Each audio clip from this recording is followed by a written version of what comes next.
I have a strong passion for DJ. You know, since I'm small, inspiration to me is just 1%.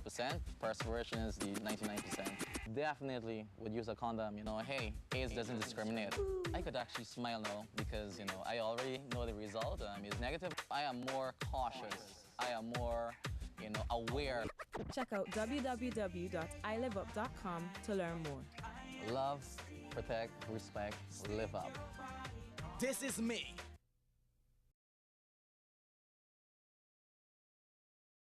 Taste.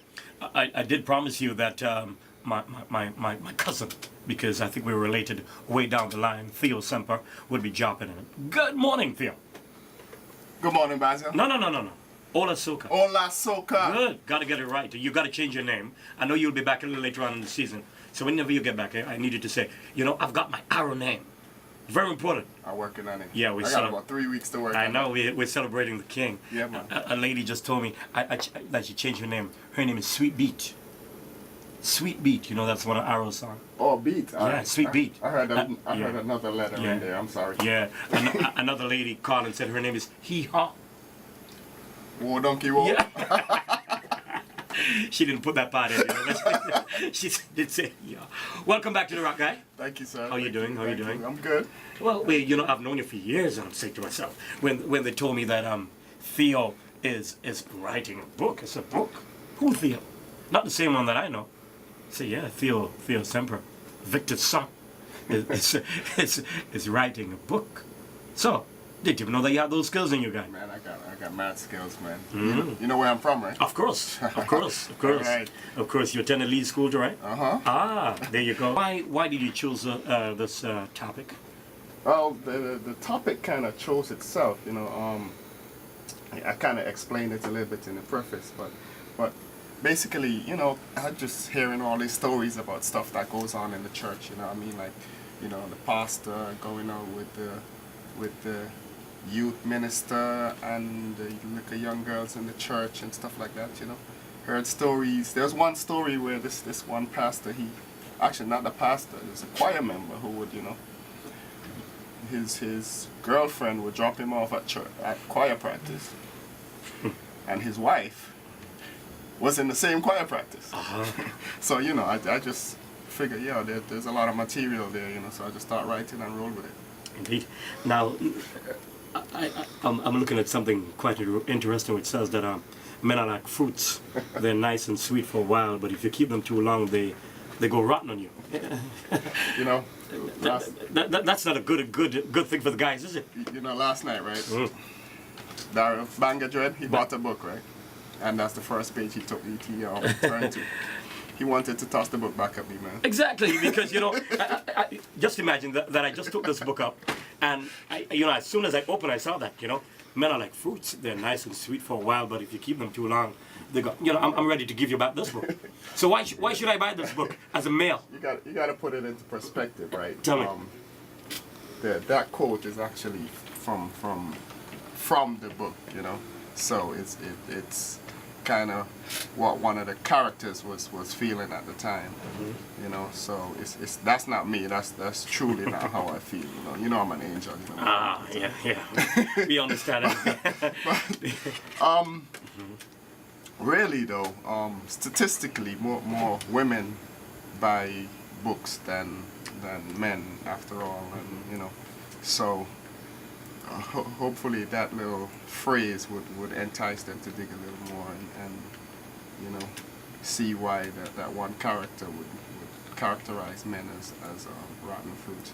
Okay. Now, how long have you been toying with this idea of writing a book, of publishing a book? It's been a long time. I actually started writing that book about 10 years ago, when I first came up with the first few words, and on and off I've been, you know, getting back to where it started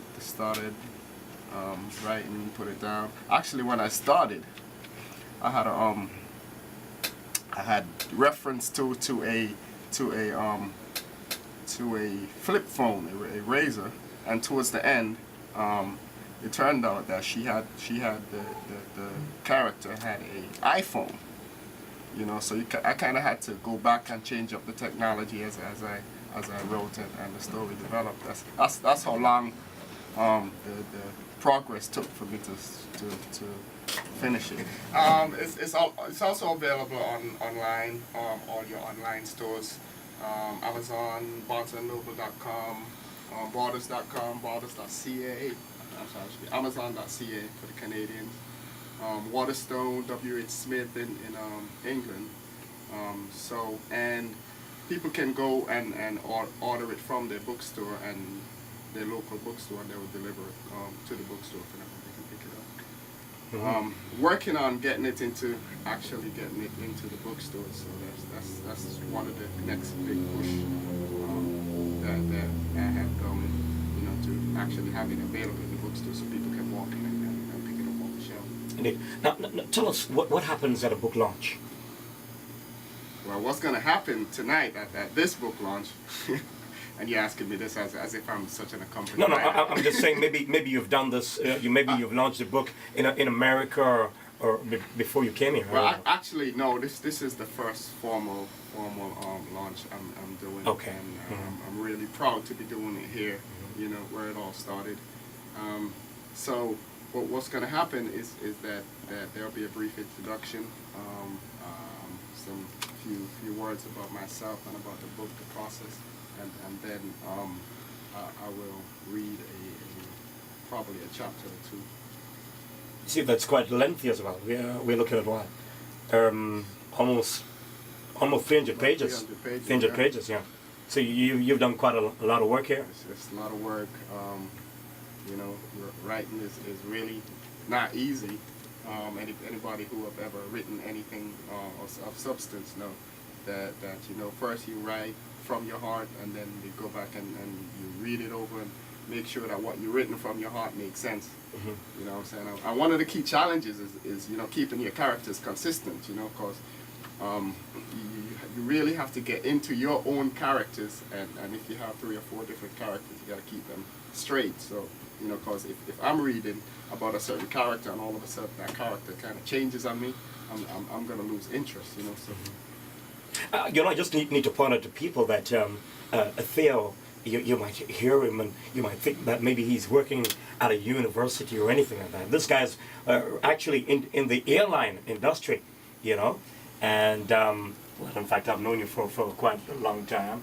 I know that you're an accomplished pilot and all of that. Well, here you are breaking out, not even talking about your field, but something totally different. Right. Well, you know, you gotta do what you love, man. I love aviation. I'm an aviation geek out of high school. I mean, out of secondary school. My first job was air traffic controller at Blackburn, and from then, you know, every time I hear an airplane, my you go crazy. Yeah, I'm looking up to see what it is, and a lot of that is in the book. Actually, one of the characters, one of the female characters in the book, is actually a flight instructor. So of course I brought what I know to the book. Indeed, sounds good. Well, Theo, we want to congratulate you. I know you'll be on the streets. People can find you wherever you are. Of course, you're easy to find, and as you said, you have quite a few books. I know you're getting set for tonight. Should be exciting for you. First time that you're doing this and all of that. So I know that you might be a bit shaky tonight, you know. You know, even though you're at home, you know, you might be a little shaky because you want to make sure that you this launch comes off in the right way. Right. I'm excited, man. I'm excited. It's been a long project, and that's you know, I created that. You know, that's something I created from scratch. You know, and that's all me. I'm presenting it to Montserrat tonight. And you know, trust me, I've felt a lot of love and appreciation. I appreciate all the support I've been getting. You know, just the words of encouragement. You know, even as soon as people heard that I had a book out without even knowing, you know, what the book was about. You know, yeah, hey, I gotta get one. You gotta get me a copy. You know what I'm saying? And the reviews have been great. I appreciate all the people who have read it, who have written the reviews, and. If you're still not sure that you want to get the book, check out there. I think there's about 5 or 6 reviews on Amazon. So that's been pretty positive. You know, so I appreciate the love, I appreciate the support, and I want to encourage everybody to come out and support not only myself but the other writers who will be at the cultural festival tonight. Yes, in fact, David Bradshaw, who actually lives in the UK, and you know that his family is actually from Dials. Oh, really? Beverly Menz and these people, the Okay. Bradshaws, Right. you know, so you that's neighbors right there. Oh, we doing it, man. Yeah, Molyneux and big up Dial. Molyneux, Yeah, Trenchtown. indeed. So I was saying to myself this morning, here we are, and maybe this is the first time in Montserrat's history that we have two writers, one from out of Dials and one from out of Molyneux. I think we're making history. You never knew that, did you? I never knew that. We're Now making you know. history. There you go. So tonight when you guys start, you can at least mention that to him. Anyway, I know that you want to give away a book Yes. or something like that. Sure, Okay, for sure. you grab that for now. And I'm going to leave that question to you. Yeah. No, It's a lot of pressure, man. it's all right. It's all